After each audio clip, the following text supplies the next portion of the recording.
100%. I wanted to get into the coach self reassigning his lifetime contract. Chris, give us a little bit of an explanation on what that means. He obviously had a lifetime contract before, but what does this one do?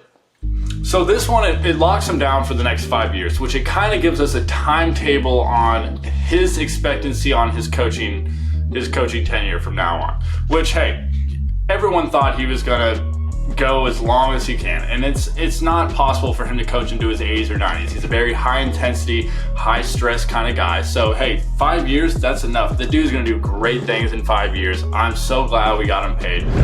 You come here to foster and to nurture the tradition, and I hope that gets taken on by some more people down the line, because we did our job and we made sure Kansas was the best place to play. Kansas had an opportunity to win games, and Kansas's tradition grew. Dad used to tell me all the time. Son, don't worry about the mules, just load the wagon.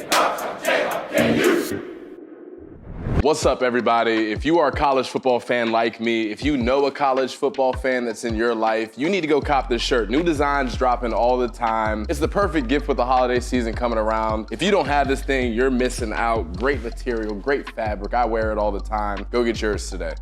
What's up, guys? Welcome to another episode of Rock Chalk Unplugged. I'm Chris Teahan, your host, with my co-host, Mitch Lightfoot. Mitch, how are we doing today? Hey, man, I'm doing great. Super excited to be here. Another episode, another great time talking about Kansas athletics. Some big things going on right now. Super pumped to talk to you. Let's get into it. Yeah, hey, and it's just us two today. No guests today. So we'll do a deep dive into the team this year and the kind of the things that are going around Kansas. This is a must-watch episode.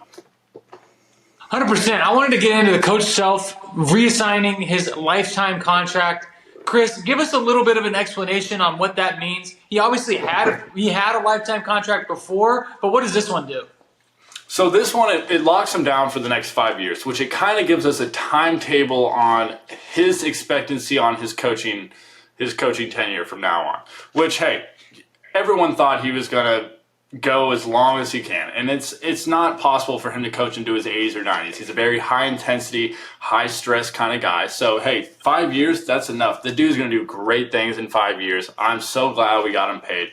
But on a financial side of things, this is really a contract to kind of lock in exactly what he's gonna make and structure it. His old lifetime contract was kind of more of a, hey, we'll pay you whatever.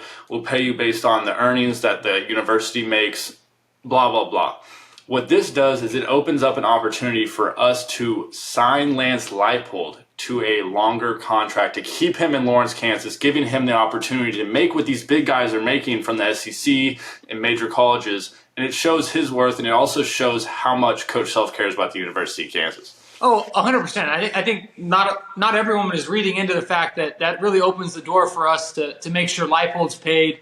Obviously, with the Michigan State rumors swirling around, I think it's kind of funny how you have Kansas State people pushing that narrative of, oh, he's interviewing with Michigan State. He's actually up there right now. Like, dude, the guy loves where he's at. The guy's winning football games. He's turned a program around. He's a legend in Lawrence.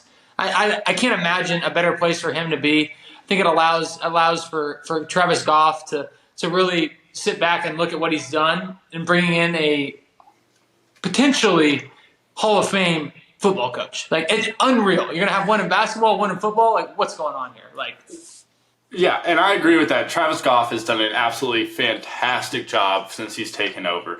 And you have Lance, and he said it on an interview the other day that, hey, he wants to be remembered as the guy. He wants to set up the comparisons from then on.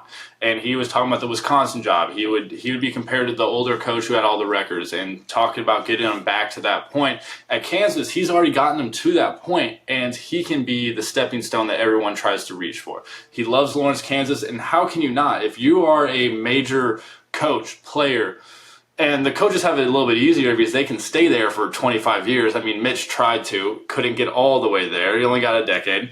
But he can sit there and create a legacy that people in Kansas will remember forever. Regardless of him being in the College Football Hall of Fame, that man will be in the Ring of Honor. He will be talked about just how Mangino's kind of talked about still to this day, even with the gloomy past that kind of made him leave. he has an opportunity to create a name for himself in Lawrence, Kansas that provides for his family and anybody who comes off of his coaching tree. So I really agree with the opportunity. I love it, and I can't wait to see Lance coach more. I mean, we've had a great time this year. Oh, 100%. Speaking on football, I want to look forward a little bit. We sold out the Kansas State game. Super pumped about that. I think Kansas State's trembling a little bit. Like, hey, Kansas is ranked above us for, like, in my experience, for the first time that I remember, which is pretty sweet. Like, it allows us to kind of be the big dog going into this matchup, and it'll give us the motivation we need to go out there and handle business. I think the thing that I've been seeing on Twitter a bunch lately is how the stadium hasn't been and they say it's a sellout. Oh, it's not as packed as it should be for a sellout. No. I think that's bogus. I think all these games have been packed. They're getting packed. Fans are coming. People are getting more invested. I think people need to stay for the entirety of the game. I understand that. When you look up and you lose a quarter of the people that were there, I think that people also kind of read too much into that at some points in time. They're like, oh, what are the guys thinking on the field? Like, I can guarantee you none of the guys on the field are sitting there counting who's walking out of the stadium. Like, they're worried about winning football games, and we have a coach that's going to make sure they are very, very invested in what's going on that field and not worried about what's going on in the stands. But the support needs to be there for them. Those guys are putting it on the line each and every night, and I'm proud to be a Jayhawk alumni because of them. Appreciate it, Mitch and Chris. Before we get back to Rock Chalk, I got to tell you guys about the best way to make money on sports. I've been in search of the best way to fire on sports for the last year or so. I've tried every sports book, all the different apps, but PrizePicks is the best way to make money on sports. On PrizePicks, you pick players and not teams. Each player has a set total stat projection. So let's say Patrick Mahomes has a higher or lower than 220 passing yards. If you think he's going to have more, you just click on more. When it hits, you make a bunch of money. I just hit a 4-player pick'em last night, 10x in my money, $100 to win 1,000. And the best part is you can go to prizepicks.com/rockchalk and use the code ROCKCHALK for a 100% deposit match up to $100. That's prizepicks.com/rockchalk. Use the promo code ROCKCHALK for a 100% deposit match up to $100. Who knows what you can turn that $100 into? I turned mine into 1,000 last night. Let me know what you do in the comments.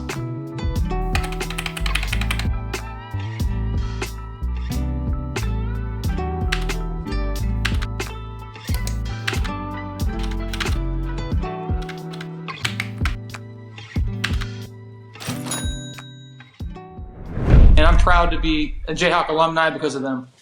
And hey, I completely agree. The fans need to be there just a little bit longer. You know, support them throughout the whole game. They're battling to the final whistle, regardless if you guys are there or not. And I think that really really speaks to the discipline the Kansas football team has. They come off a huge win in Oklahoma. Not many against Oklahoma at home. Not many fans in the stands, which is totally understandable. That rain and it being cold. Yeah, maybe at the end lightning. I get it. A lot of the students may have wanted to go to 14th in Ohio. There's a definite attraction of that place. But at the same point in time, hey, go there, come back, go be in the stands, cheer on the guys. That'll be there after the game. Go celebrate. But at the same point in time, go out there and make sure the guys feel that support. But there hasn't been a drop off in play yet for them. There hasn't. I agree. Yeah, and that screams to the discipline that Lance Lightfoot has instilled in his players, and that's why I'm super excited. I mean, we go off of the biggest win that we've had in recent memory to get bowl eligible against an undefeated team looking to go to the college football playoff, and then you go to Ames, Iowa the next week. Which is a notoriously hard place to play. Hard place to play with a team that has been, I wouldn't say lackluster this year, but hasn't been the greatest. They aren't ranked opponent. It's not something you get up for and you're super excited for. And they went in there, that's a typical trap game. They went in there and they played their tushes off. Jason Bean, proven once again, week in and week out, why it's Bean time. I mean, that dude, I love him. I mean, obviously you want Jalon Daniels out there. But what he has done in his time, I mean, I have the utmost respect for Jason Bean, always being ready, battling through his ups and downs. That dude, he has been special, and I think it speaks to the culture that we have at Kansas football going forward. Speaking of Jalon Daniels, I think there's been so much talk on social media about, he's looking to transfer, he's doing this, he's doing that. I think everybody needs to worry about what's going on the field. Jalon Daniels, yes, we need to make sure we support him. But at the same point in time, we're winning football games right now. We need to look at the field, and we need to think about, hey, if we're winning right now, let's continue to win. And then hopefully Jalon comes back, and he's going to be even more dominant when he's healthy. Like, there's no need to rush a guy back on an injury that can potentially get worse if you go out there and try and hurry it up. Like, that's the last thing you want to happen. Jason Bean is playing phenomenal football. Let's go out there and support him. He's going to be the guy that's going to take us to hopefully that next step we need to take. And I have two things to point on this. I'll play devil advocate on the second one. But from my sources inside of the program, inside the athletic department, all the rumors that are coming out about Jalon Daniels sitting out because he wants to transfer aren't true. He's dealing with a serious back injury. There's not a label for it, and that's okay with back injuries. There's certain days he wakes up and, hey, it just doesn't work. I've had back injuries in the past. I'm 4 or 5 shots into my back to be able to play basketball when I was at Kansas, regardless if I played or not. It is something that you can't control, and especially in football, you're a quarterback. You're getting hit in the pocket when you aren't moving. Those sudden jolts really mess up your back. And he's allowed Jason, he's a team player, to go out there and perform when he's not feeling 100%.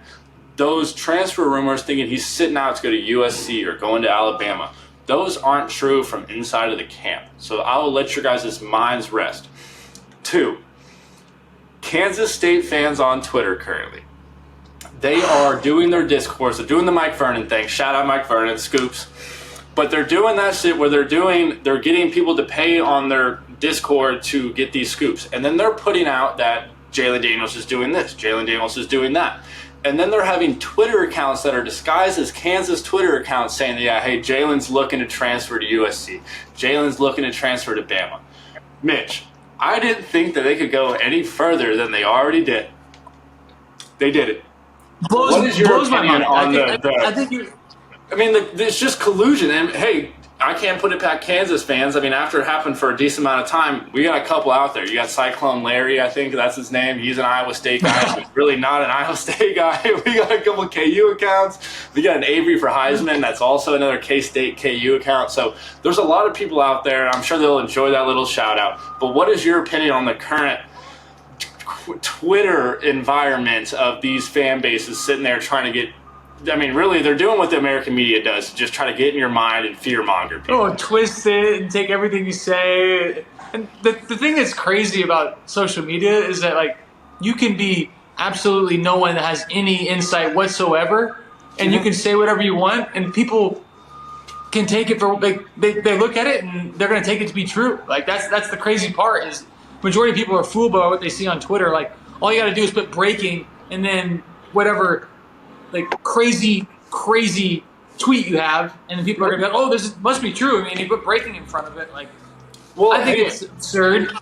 That goes back to that everything you read on the internet is true. Everything you read on the internet, Mitch, is true, especially on social media. If you read it on Twitter, then you should put some thought into it because it's probably true. It has to be true. Speaking of Mike Vernon, I think that is the craziest thing ever. You have guys from Kansas State trying to imitate Mike Vernon, making their discords, dropping their scoops. Hey, that's our guy. He does that. He does that for Kansas. Worry about yourselves. You have $7 tickets to your home basketball games of a team that's coming off an Elite Eight game. How is that possible? Like, maybe, like, those who live in a glass house should not throw stones. Like, and I think it's a little bit crazy that we have people on Twitter that are attacking us when their house is not in order. And, hey, I completely agree with that. And also, just going back on the $7 tickets things, you have a great coach who has tried to get the university more involved. I mean, done everything. Do I like He's Tang? done it all through love. He's done it, yeah. And, hey, dude, like, do I like Tang? No, I don't. Not at all. Just because simply he coaches at K-State and I think he's a little corny. But he's made every last effort to make sure that Kansas State basketball is up to a tier that Kansas State football is. And then you guys go and disrespect him. He at least deserves some people to come to the games, right? Like, encouraging them, too. He included them in all of their victories and everything last year where the fans showed up with a team that arguably gave us one of the more entertaining NCAA tournament runs. And the next year, you're going to come back and not support them because they've lost one game. I think they're very much a front-running university that sits there and likes to stir the pot while not looking at what's in their own pot. Damn, that's pretty good, Chris. I mean, that is what I'll say. You guys can clip that one right there. I am sure that I will catch some heat for that. But that is one of those things. Hey, we want the rivalry to be great. We don't want it to be great for one game. We want them to be invested in their times and playing that. Let us smoke them and fall. I will be talking more shit on Twitter than I've ever talked in my entire life. I will be talking so much. Let them lose in football. That's all I can say the last 10 years. Oh, play us in football. Play us in football. All right. Now we got a better football school than you too. We'll see about that. But also you're missing the point where it's like you have a university like Kansas who is super ultra competitive. I mean, Coach Self has fostered that culture into being a super competitive, and we're looking at Oklahoma and Texas losing.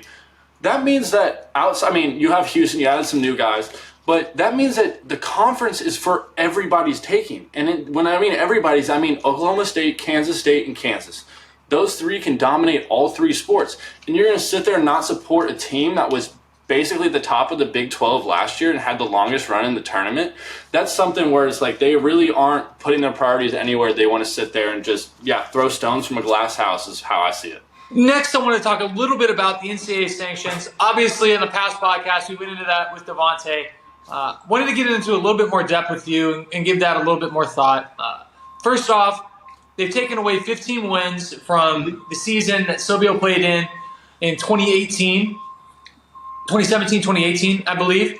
That impacts our Final Four that we went to. That impacts the 14 straight that we accomplished. And that impacts our winningest program of all time. Chris, talk a little bit about that. What does that mean to guys that played there and were part of those wins? How much does that get to you? And do you think that will affect us going forward? I can speak for everybody. I think I can speak for you. There is a certain aspect that I am hurt about. On paper, we don't hold any of those records. So when we're long gone and dead, those aren't going to be something that's in stone. But in the reality, you experienced, everyone on the team through those times experienced every ounce of those accomplishments. I mean, winning 14 straight was so much fun. I mean, like, that was our goal that season. We obviously want to win, but like that is the leering goal in front of us. We have to be immortal in college basketball. No one else was going to touch that record. No one's going to get close to the UCLA record. Just like the national championship one. Like, those things are so out of reach. The fact that we still the UCLA and Kansas record. It's not just the UCLA record anymore. It's UCLA and Kansas. We still have 13 straight. Yeah. Like, we still tied the record. Like, there's UCLA and Kansas. I don't think that people understand. Yeah, we did lose the 14 straight, but we're still 13 straight. Like, it kind of, like you said, it kind of irritates me that they took it away on paper. And I mean, you look up in the rafters and they've taken it down off the banners in the rafters. But at the same point in time, the one thing they can't take away is those experiences that we had winning 14 straight down in Lubbock, down at Texas Tech in Lubbock. The experience of that locker room after, the experience in Lawrence after, like, there's nothing that can touch that, and we all have that memory, and we all have that experience together, and there's nothing that the IARP can do to take it away. There's nothing the NCAA can do to take it away. Is it IARP? IARP, I think. Oh, AARP is like the mortgage company. Go on. Either way, so the thing is that blows my mind is that the fact that they're allowed to hand sanctions down to us. They're an independent group that found nothing on us. There was no wrongdoing, but since the implications of what had happened and then the stacking of we all didn't those know about it. implications- That we had no idea. That Kansas University had no idea about it. We had no idea. The fact that the NCAA said, yes, this guy is eligible to play, so we played him, and now they didn't do that just once. They did it twice, that he was eligible to play. They did it So twice. now we're getting punished for 2 times after the fact, the NCAA failing at what their job is. It's kind of crazy how that works out. And then we're also getting punished for something that we didn't do as a university. And don't get me wrong, the punishments were very light. We ended up pretty much like we got charged with stuff, but that's all that stuff where they were just like, we dragged this on for so long, spent millions of dollars, we got to charge them with at least something. That's my look at it. But we're also going to look at like, hey, that wasn't us who did any of that. So that's what kind of makes me mad. I'm mad about the winningest streak of all time because we caught up to Kentucky, beat Kentucky to take it over, and grow to our streak. And Mitch, you were the all-time winningest player in Kansas history. I don't know the exact facts, but do you still have that record with those vacated wins? I'm not 100% sure, to be honest. Quite honestly, I think my entire time at Kansas was spent trying to make the place a better place for the people that come after us. I think that's the entire goal of all the guys that go to Kansas. Whenever we have our first introductory meeting with Coach Self, he comes in and he talks to each one of us. He goes, hey, this place will always be bigger than any one person, any one team, any one coach. You come here to foster and to nurture the tradition. And I hope that gets taken on by some more people down the line, because we did our job and we made sure Kansas was the best place to play. Kansas had an opportunity to win games, and Kansas's tradition grew. And I think that's the consensus through everybody. Everyone loves to have records, no doubt. If you're top 5 at Kansas, they're going to mention your name. But yeah, hey, every record that we have, we want to be broken. 14 straight. We want the next group to start at 15 straight. Like, it is what it is. Our whole goal to go there, people who really love Kansas, and I think everyone on the team really loves Kansas too, is just to add to the tradition. It's not for a selfish reason. The people who are selfish who go to Kansas usually don't last. They don't do everything they want in their careers. The teams that sit there and love Kansas and do it for the name on the front of the jersey and the fans and the students. I mean, Wilt Chamberlain said it best. There's no better place to play. There's no better place to go to school. 100%. Chris, I wanted to ask you, do you think that Coach Self re-signing this lifetime contract at the time that he did had anything to do with, hey, this dark cloud is away, we've taken that off of our heads, and now we're going to re-sign the best coach in college basketball to a lifetime contract? I think it had a little bit to do with that. I think that the lifetime contract announcement early on when he first got it, I can't remember if that was 2 or 3 years ago, was one of those where it's like, hey, we stand by our guy no matter what. We are not at fault. He's done everything. He's done everything perfectly, legally. Hey, you want to sit there and get mad at us for winning games? Try to poach him. That's the reason. Coach Self just has created this program that will not be beat. There will not be another historic kind of run like this in the next couple decades, no doubt. So I think it's something that they wanted to ink it and put it on paper and show exactly what it looks like, but I think the lifetime contract does show that, hey, the University of Kansas is going to ride with Coach Self, and no matter what happens, hey, I don't think they want an Indiana type of thing to come by. They don't want to have an Indiana Bobby night where they're kicking them out. They don't want to have a Roy Williams happen again when they go leave for a better job. And I don't think there's a better job at Kansas based on what Coach Self has done. So I think they rewarded him with that and being like, hey, you are part of Kansas history forever. Yeah, at the end of the day, Coach Self deserves to be the highest paid coach in college basketball because he is the best coach in college basketball. There's no doubt about that. I couldn't be more excited for him. I couldn't be more excited for KU fans who get to experience this legendary coach for hopefully many more years to come. Many more.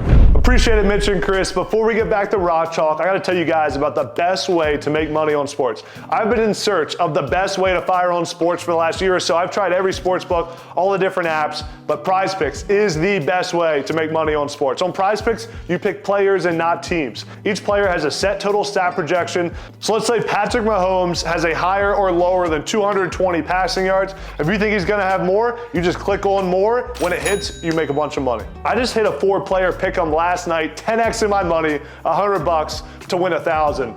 And the best part is you can go to prizepicks.com/rockchalk and use the code ROCKCHALK for a 100% deposit match up to $100. That's prizepicks.com/rockchalk. Use the promo code ROCKCHALK for a 100% deposit match up to $100.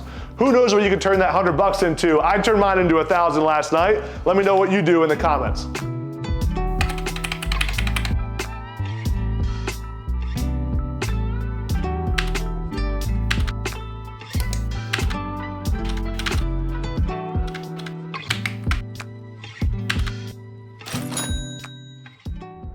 All right, hey, so let's move on to the current Kansas team. We played 3 games, 2 exhibition, 1 regular game. We have this Illinois game. We obviously lost that. I mean, it doesn't count to our record. And then you have the Fort Hays State. Those are both 2 games that I don't think that Kansas fans were very high on the number 1 ranked team in the nation after that. What is your opinion on those 2 exhibition games, and what did you see from the North Carolina Central game that kind of reversed that feeling? I think when you look at the Illinois game in particular, I think that game was a matter of us getting into motion, getting into play, and understanding how we can play with each other. Obviously, we've had some time playing with each other in Bahamas, but at the same point in time, you're playing against a team that's been together for 2 days as opposed to a team that's been together for 4 months. Yep. Brad Underwood, great coach. He's going to have those guys playing well. I think that this allowed us to come up against a team that's well coached and has incredible talent.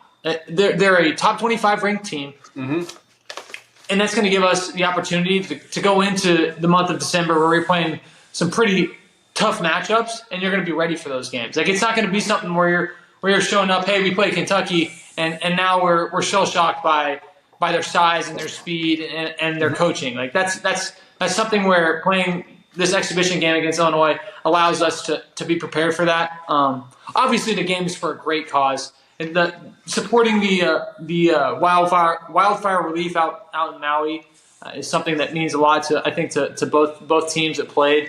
So I don't think fans should read too much into that one. It's more of us getting our rhythm and playing with one another. Obviously, the Fort Hays State game, I think people were kind of down on our shooting and saying, oh, this is the number 1 team in the nation. At the same point in time, these 2 games are not made for this is going to be your best product that you have all season. No. If you're peaking in October, then you have a serious problem. Like, I can guarantee you Kansas fans would rather us peak in February as opposed to peaking in October. Like, there's something that needs to be said for us playing and having our struggles early in the season.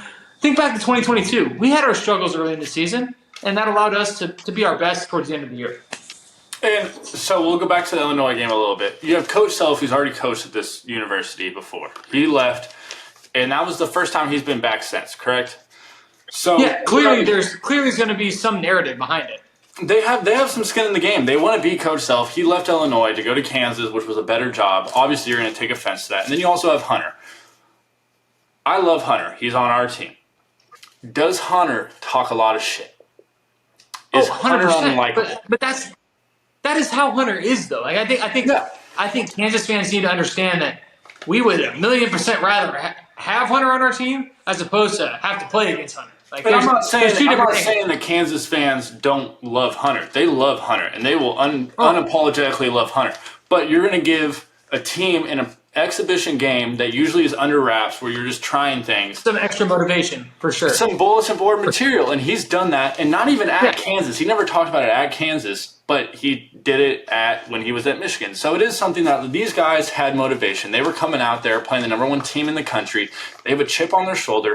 They're going to play super hard, and they're going to sit there and try to win that basketball game. Where we are there having these closed-door scrimmages, exhibitions like we usually do, where we're just trying to see, hey, what does our team do? Let's get it in the half court. Let's run our plays. How are our plays looking against live competition? Yeah, what lineup works, what combination of guys works. Like, I think that's a big point. Like, this is a trial run. This is supposed to be us figuring out what works for the games that actually mean something. Yep. And I think we have some people in our Jayhawk fan base that are looking at this and thinking, well, this is the end all be all of what we need to judge our team off of, and that's just simply not the case.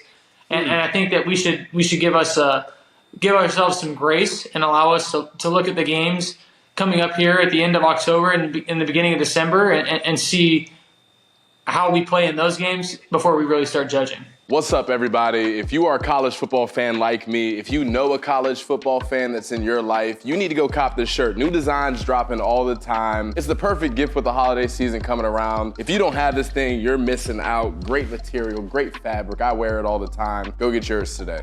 Yeah, and I mean, yeah, hey, it is what it is.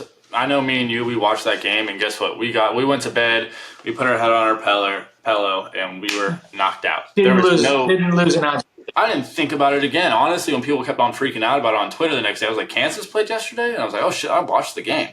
But, yeah. I think one thing, Chris, that I saw that that really stood out to me. It was in the interview after the game. Hunter was asked about his relationship with the Illinois fans. Like, I think, like, in all seriousness, I think that speaks so much to his maturity and speaks so much to how much he's grown into the Coach Self system. Like, we're not going to go out there. We're not going to go talk a bunch of shit on this other team. We're going to go out there. We're going to handle our business. Hey, they beat us tonight. We're going to acknowledge them, say, hey, they did a great job, and then we're going to go figure out what we need to do to get better.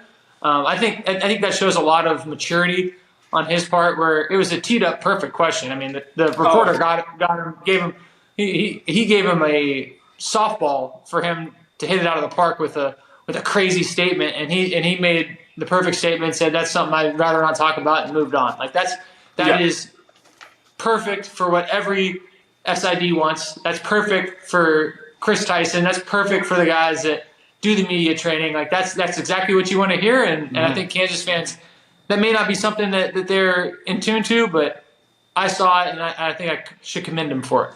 And hey, and guess what? I'm sure they paid for it the next week in practice.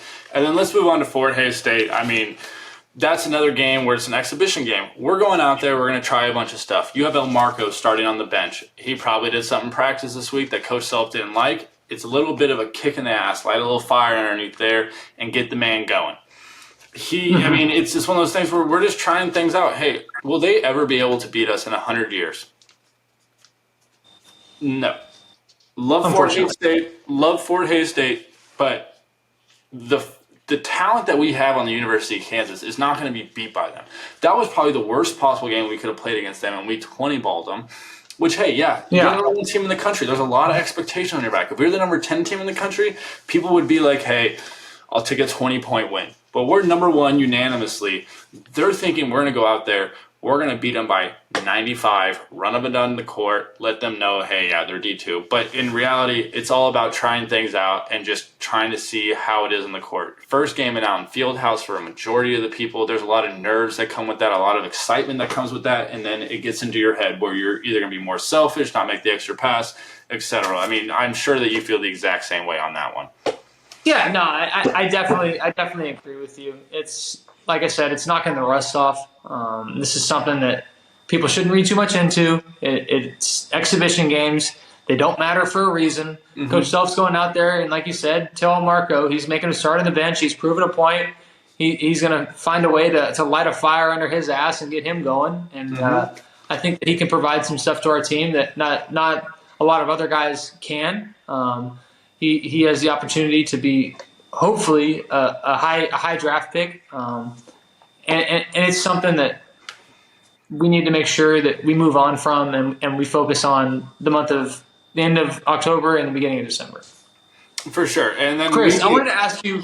I wanted to go into the NC Central game. What did you think? What did you take out of that game? Obviously, a better performance than the previous two. Mm-hmm. Do you think that this changed the tune of the Kansas fans watching? And do you think the team needed that heading into our game against Manhattan and heading into our game against Kentucky?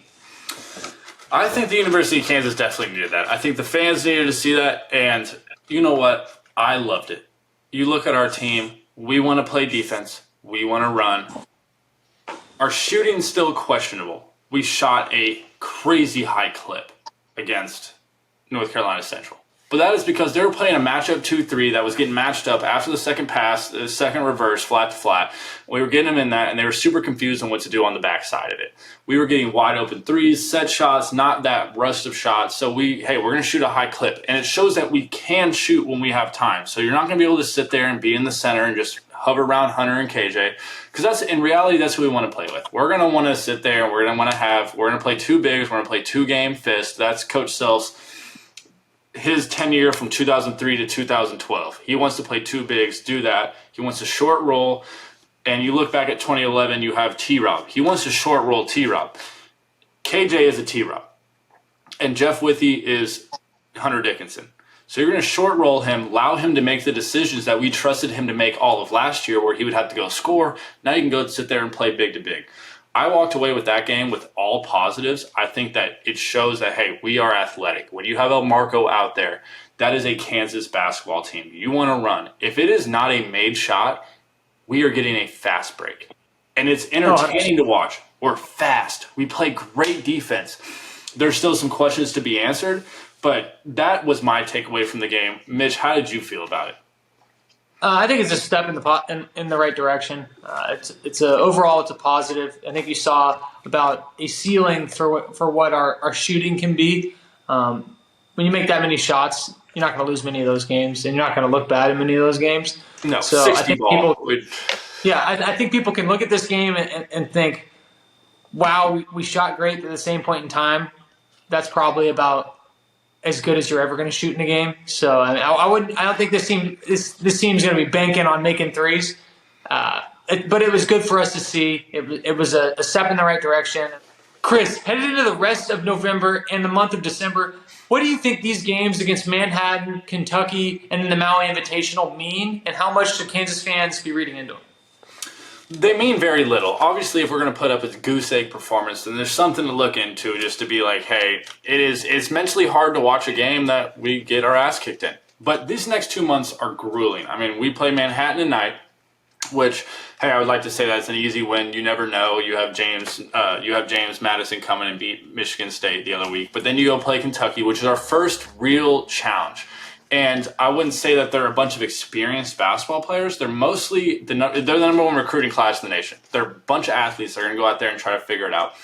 I think that we should be able to go out there and put on a good performance. But then you look forward to the next 45 days. You have the Maui Invitational. You have a couple off games. And then you go UConn, Missouri, Indiana, and Wichita State in the month of December. Those are huge games. But as you said, in the grand scheme of things, nothing really matters until you get into a Big 12 season. If we lose all those games, our seeding is going to make a difference. But in reality, and you look at like our long-term, whatever's going on, how we're going to get based. If we win the Big 12, when we win the Big 12 tournament, we're going to be a top 4 seed, even if we lose all these games. So these are more of a testing to see. Do I think we're going to lose all these games? No, absolutely not. No, I don't. This is not us saying I think we're going to lose these games. This is us saying that these games are not nearly as important as the games in the Big 12 are. No. I think that, in my personal opinion, I think we're going to go out there against Kentucky, and I think we're going to win from anywhere from 13 to 17 points. I think that we've got Hunter, who is a great big guy, and that's a position that they really struggle in at Kentucky. Mm-hmm. I think we've got some experience that can really give them nightmares. That's something else that they don't have. Experience is massive. Especially in the early season. Like right now is where you need all the maturity you can have to make sure that you don't come out there and lay a goose egg. I think DeJuan and Kevin and KJ are really going to allow us. Well, then you have Hunter as well. I mean, you're looking at this game. Yeah, there's four guys in that starting lineup that have been around college basketball and know what they need to do to go out there and handle business in the early season. So I think the Hawks are fine. We're going to go out there. We're going to handle business. But at the same point in time, this whole part of this conversation has been saying that these games are a tune-up for the Big 12, and then obviously March Madness. And they're great experiences. I mean, going and playing in Chicago against, I mean, this is really the opening weekend of college basketball. These are where the first real games start. You have Kentucky, you have Duke, you have Michigan State and Kansas sitting there playing a round robin at the United Center this year.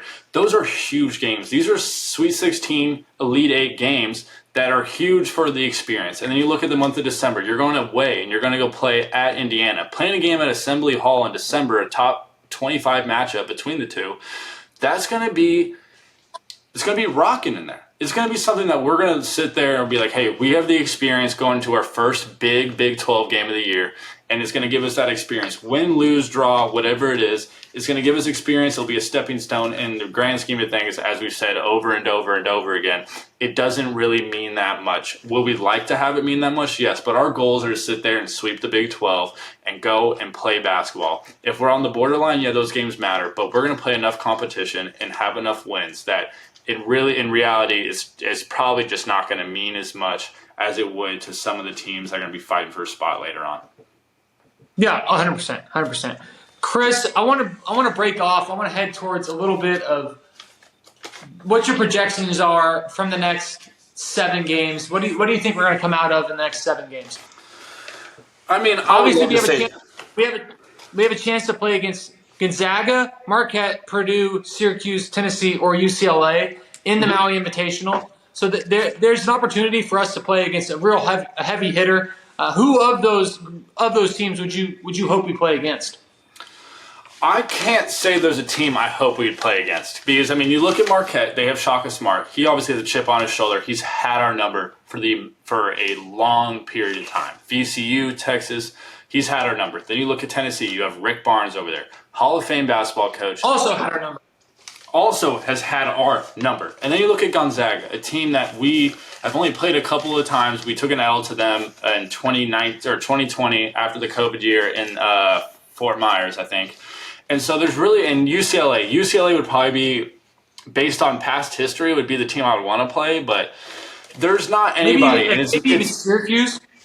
In Syracuse, you have Kyle Cuff, you have him as a backup. They're playing a new style of basketball there. We had Syracuse figured out for a matter of time, but they aren't Jim Boeheim anymore. They aren't going to sit there and run the 2-3 zone, the wide 2-3 zone with a bunch of athletes. They're going to play man.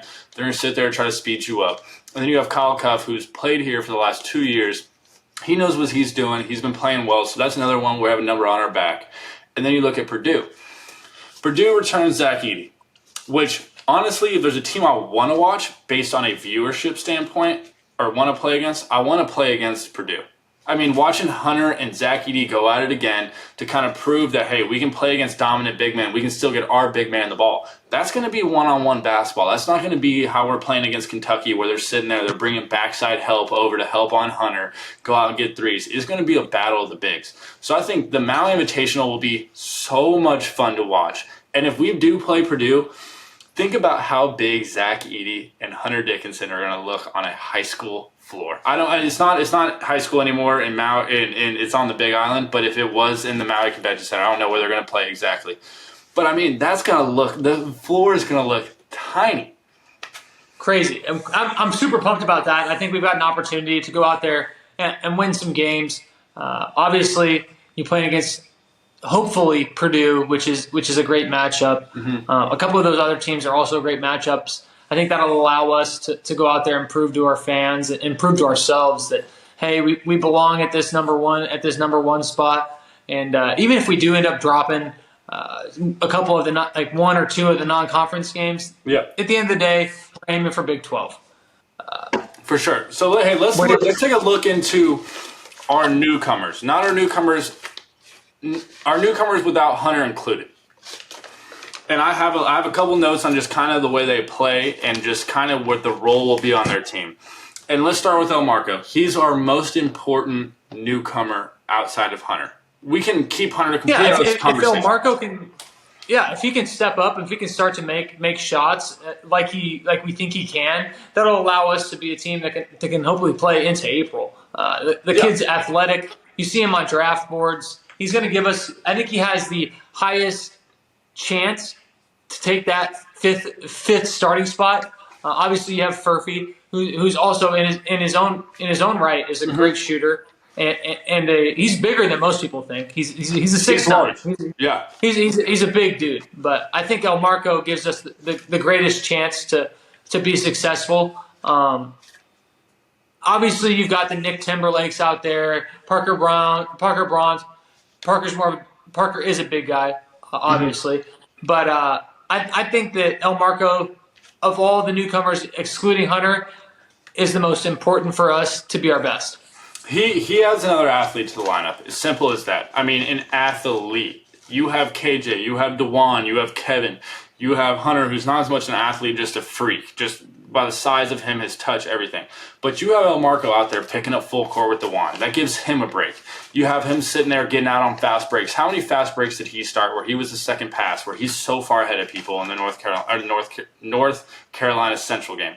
That's something you look for. And let's go to Nick Timberlake. Hey, Nick may not be the exact fit that we want in our starting lineup, but I can guarantee you that Nick Timberlake, one, he plays his ass off. He loves Kansas. He knows the meaning of being here. That dude will win us games based off his shooting. There'll be a Big 12 game in February that we're not shooting it well. Nick's going to come in off the bench. He's going to play his ass off. He's going to play smart. He's going to sit there and knock down threes.